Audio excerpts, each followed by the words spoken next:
What up, what up, what up? Welcome into Orange and Brown 365, episode number 13 here, live on Spreaker. I am your host, as always, the self-proclaimed C-Town sports guru, Jeremy Somerville. You can catch me on Twitter at SomervilleCLE. Hit me up on the email, oab365@gmail.com. Now, we're going to get started quickly today. Don't want to play around. Don't want to do a lot of other stuff in between. We're going to talk Terrelle Pryor right off the bat. Right around noon today, I got a text message. This is right after the NFL legal tampering period begins, right at noon, until free agents sign at 4 o'clock come Thursday. So, I get this text message. I look down at it. It says, "Hey, I got information on Pryor for you." Now, of course, I know I am a nobody, and I understand that. But every now and then, I do get some good info from sources. Mainly one person I have, and that's it. I have one source that I rely on, and every now and then it comes through and hooks me up. This person tells me, hey, Browns have been offering Terrelle Pryor $8 million. His representatives are looking to get at least $10 million plus per season. Browns are going to allow the market to set his value. And basically, I'm paraphrasing, that's basically what it said. Tweeted out, if you follow me on Twitter, you saw that at SomervilleCLE. It's one of the most popular tweets I've ever had. And it looks like Terrelle Pryor is going to become a free agent, and the Browns are going to allow this market to set his value, which isn't necessarily a surprise. However, as I wrote last Thursday on orangeandbrown365.com, the Browns are playing with fire in this situation.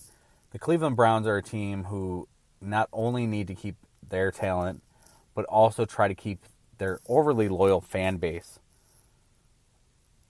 coming to the games, coming and watching them, buying their merchandise. I mean, I still buy Browns merchandise. I've been fans since birth. Had no other option. It was either Browns or nothing. And for 4 years, there was nothing.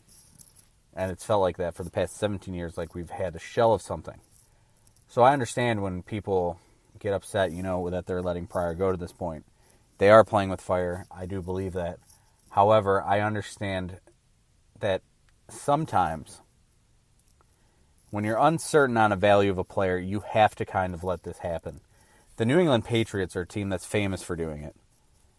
They'll let guys go to free agency. They'll see what the market's going to set their value at, and then they bring them back. Sometimes they lose guys. But when you're the New England Patriots, you're going to get the benefit of the doubt. When you're the Cleveland Browns, you are not getting the benefit of the doubt any longer.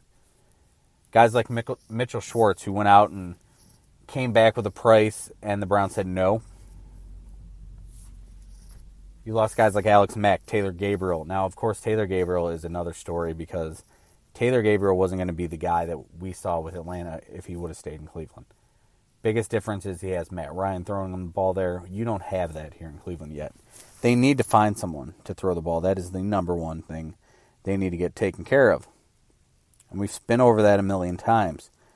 But back to Pryor here. Pryor, 77 catches last year.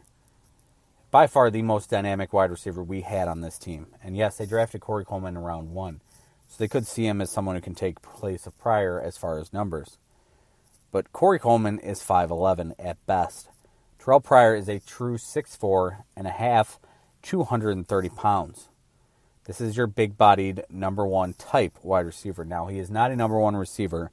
But if you look at the way things go in the NFL, last year, number 2 receiver in Marvin Jones got a 5-year, $40 million contract with an annual average value of $8 million, obviously. Now, Pryor getting $8 million per year is right on par with Marvin Jones, who's a number 2. But you have to remember that money is going up each year. Pryor is probably in the $9 to $10 million range, which is a fair price, in that 9 to 10. If the Browns don't want to pay him 10 plus $11 million, that is absolutely understandable as the market sets, but they do need to do everything in their power to bring him back. I mean, I understand not overpaying, and maybe this is why they didn't go with the franchise tag, where you look at the franchise tag being $15.7 million, or a transition tag at 13 point something. That's more than they wanted to pay, and maybe that makes the contract starting point a little too high. So when you're looking at what this contract will eventually be, it's hard to say exactly. Maybe he goes with a 3-year deal.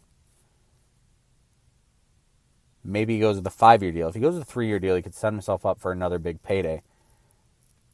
3 years, $35 million, $36 million is a spot I could totally see happening. Because people are hard up for really good receivers. And Pryor can develop into a really good receiver. Last year was a pretty damn good season for a guy whose first season as a wide receiver was with a guy with 5 different quarterbacks. If he could get someone who can throw the ball consistently to him when he's open, who can throw the deep ball, who can give him something to jump up in the end zone and win the jump ball, he can tear it up. He's an extremely good player in a lot of senses of the word. Very good wide receiver. That made no sense what I said. I'm just trying to say he's a very good receiver for what he is at this point in his career.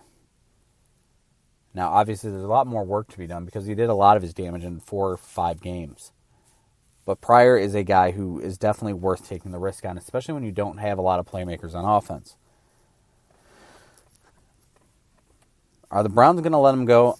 I don't think they're going to let him go. I think they're going to give him every chance to go out there, see what he's worth, and then come back eventually and make some money with the Cleveland Browns. They're not going to overpay a guy just to be here.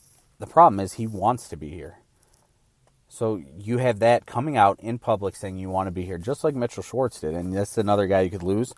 You're kicking your fan base in the teeth, and that's a huge deal. Now, who else could the Browns be interested in free agency other than Pryor, which is priority number 1? You're looking at guys like A.J. Bouye, a cornerback from the Houston Texans, probably Tony Jefferson as safety from the Arizona Cardinals. I've heard names, we're talking possible right tackles. I've heard Dante Hightower's name out there. Hightower, no, I don't think so. Right tackles, you've got Sean Coleman, who looked pretty good. You've got Cameron Irving, who you slid out to right tackle to see what you had. You've got pretty decent depth at the offensive line, and younger guys who are just going to get better is your hope. I don't see them going deep on the offensive line through free agency. Excuse me. It's been a long couple days dealing with sick kids. That's why I wasn't on yesterday. But you don't see them going in the offensive line. If that's what they do, if they want to import a guy from somewhere else and pay him more money than what they could have kept Mitchell Schwartz for, I don't necessarily think that's a smart decision. Maybe they see something, I don't, but I just don't see that happening. As far as Dante Hightower, that's another name I don't see happening. Basically, you're going to be in a 4-2-5 most times. You don't need 3 high-money linebackers, and you already have Kirksey, who's going to get paid. And you have a guy in Jamie Collins who you just paid. Now, if you're in a 4-2-5 at most times, you're not going to worry about that so much. That third linebacker can basically be someone who's solid. Doesn't need to be perfectly great. But you still want someone who can play football. But why sign another high-powered free agent like that? And Dante Hightower. I understand he's very good, but who are you taking off the field at times? Are you going to drop Jamie Collins down and move Emmanuel Ugba inside and have a line of Shelton, Ugba, Collins, and possibly Myles Garrett on third down situations, pass rushing situations? I doubt it. But when you're 65 to 70% of the time in a 4-2-5, when you're looking at a nickel situation due to most passing, it becoming such a passing league, I don't think 3 linebackers high paid is a necessity or something this team is going to do based on numbers. Other guys they might look at, Jonathan Cyprien's a name that's been passed around. I don't think he fits exactly what the Browns want to do. And I would rather stick with Derek Kindred than bring in Cyprien, who has struggled. I like Cyprien coming out in the draft, but I don't think he's been a lot of what he was coming out. I think he's been a bust for the most part. And if you're not going to, the Browns and Jags are just going to pick each other's scraps up. Listen, free agency is not where you build a team. You can get parts and pieces and fill holes and then go into the draft seeing what else you need. But the Browns as a young team, they're not going to fill a lot of holes. Will they be aggressive? Yeah, probably, with a few players. But don't expect them to spend a ton of money just to spend money. If they do that, then they're going off what they've set as their precedent, which is we're going to build through the draft. Build through the draft. You can fill in a few pieces that you don't find. Maybe they'll find a guy. Tony Jefferson is a guy I could totally see them getting. Jefferson is a very solid safety, very good, and they might overpay for him, but you're going to have to. You're the Browns. You're a 1-15 team. You're not going to get the benefit of the doubt on a lot of things, and a lot of players are not going to want to come here unless you're going to overpay them. So that's what it's going to take. That's about all I got for today. Just want to do a little short show, cut you in on some of the things I've been hearing. One, thank you for listening. Reach me on orangeandbrown365.com. Check it out. I'll be posting stuff all throughout free agency.